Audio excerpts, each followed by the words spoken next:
Hi everyone, it's Rita from Miss Rita to the rescue.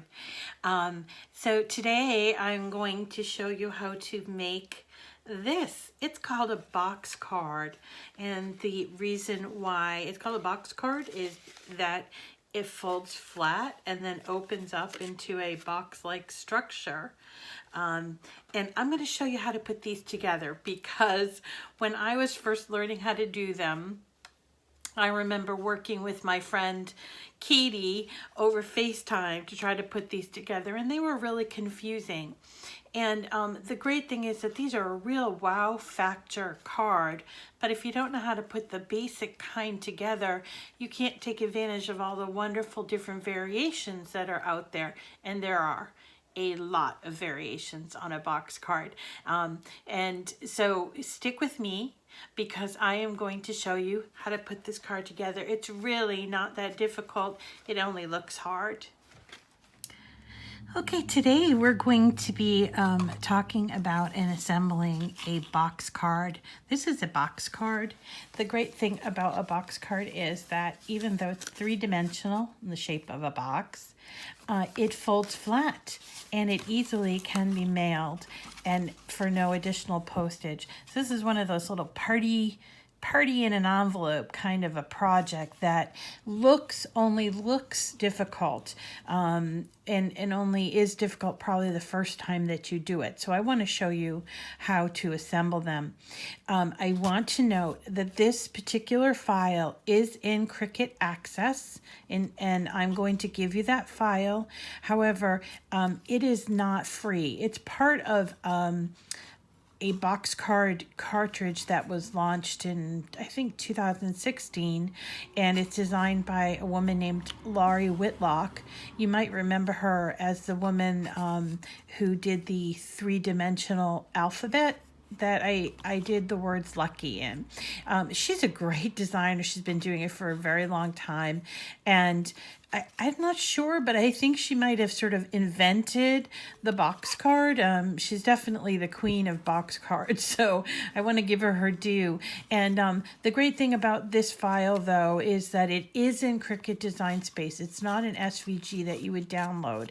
So you would have to pay a small fee. I don't know what that is. It's probably a couple of dollars, but you would have to pay a small fee to get this. And there are also a bunch of others there as well. You can buy the entire cartridge if you wanted to. So let's get started. First, I wanted to show you that this is the paper that I used. It's a Cricut brand paper pack called Whimsical Garden, and it comes with these 5 different pages, and they're double-sided, which is really lovely. I just really like this. Plus, I really love this kind of green. If you know me enough, you know that's probably one of my favorite colors. So when you first cut out the box card, there are a lot of pieces, okay? So don't get overwhelmed. It's not going to be one of those one cut piece projects. It's just not. So you need to pick out what is your base, and in this case I chose this lovely aqua color. It's my favorite. And you do need to have a scoring stylus or the scoring wheel in here because there's a lot of scoring that goes on both for the outside, and this is the inner piece. This is the part that gets sort of zigzagged inside of the box to make it fold down correctly, okay? And then you'll have that, and then you'll have the accents. I call them panels. These are like the back panel, and then these piece panels. There's a little thanks a bunch greeting, and then also the panel on the outside of the box, okay? So putting together this is not a very difficult thing. It's really just a matter of scoring where it's scored, let's see, it's a little stuck. Scoring, and I double score them. Like, what I mean by that is I fold them, make sure they're gonna fold flat before I even think about putting the insert in. And I also do decorate, so you know, I just put these panels on and these flaps and the thing, so that when I come to, this is the working mechanism. When I come to this piece, when you're putting this together, as far as for me and my brain, how it works is I always put together the box itself, and then I work on this strip. Now remember, the strip comes like this. Is all one strip, and you notice here that there are all of these lines. And the reason why there are those lines is so that it can fold flat, remember? So what you're going to do is you're going to fit your piece into the box with this part at the front, and then you'll see that it is, it rests on the side wall, and then it actually does a little Z, and it rests on the middle wall, and then the last piece rests again on the side wall. So when I take this out, I want to show you, this is the actual way that it looks. It's a Z or a backwards 2 maybe, but this is important to know, because if you're going to decorate the inside piece before you actually put it in, you have to be careful, because the middle piece gets put on one side, and the items that are going to face the front, these and this, get on to the other side. So that way you can do that Z thing. Once you figure this part out, you're almost done. I mean, you're like 90% done.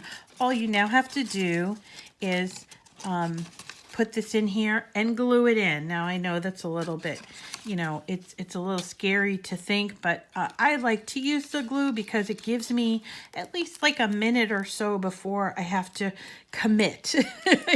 And you know, I don't like to commit on anything. And a double stick tape, which, you know, I have used in the past, a double stick tape, it's pretty much, you make that commitment right away. And then don't get me started on the hot glue gun, because, you know, I'd be trying to avoid getting burned by the hot air glue gun. So anyway, so what I did was I put that glue in there, and I'm going to work fast, right?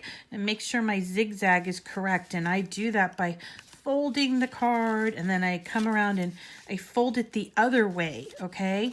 And then once I know that it's in the right position, so I have to adjust that, make sure it's in the right position. You can fold it more than once just to make sure. Then you can let it, you can be happy with the fact that it is now properly inserted. So I'm gonna give you a look at that again. See, it's like it's gone in there like a Z.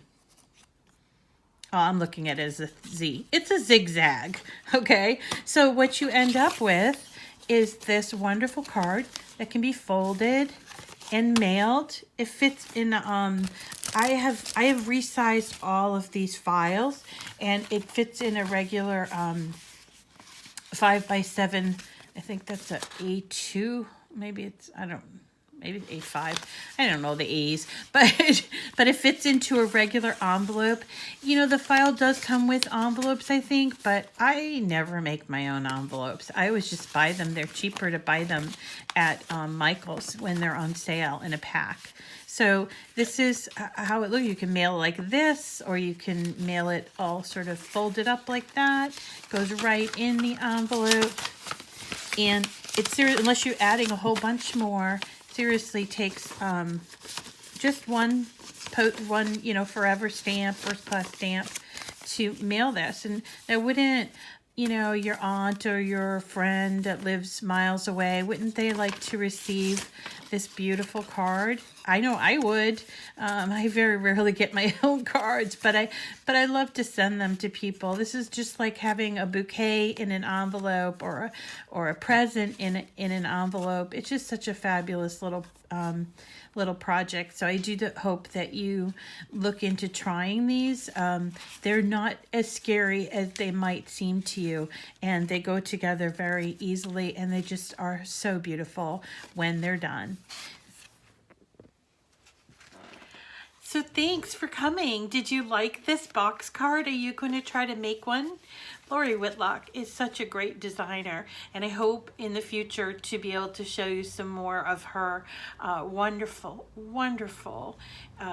designs. She is the box card queen, and I just love her.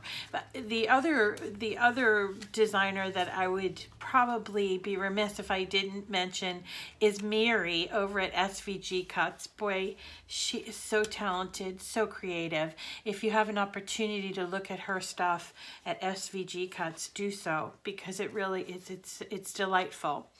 So that was today's episode, all about box cards. They're so simple, they only look complicated. I hope you enjoyed it. If you did enjoy it and you're not already a subscriber, would you please subscribe? I'm actually up to almost 300 subscribers. That's just beyond for me in the growth. So thank you so much for subscribing. If you are already a subscriber, I would love it if you could like this video, perhaps share it if you have an opportunity. I'm just trying to get you all some really great and free content about how to use these wonderful machines, the Cricut Explore family of machines and the Cricut Maker, and I'm just trying to spread the good word about Cricut. So help me do that, okay? Thanks, and I hope you have a marvelous day.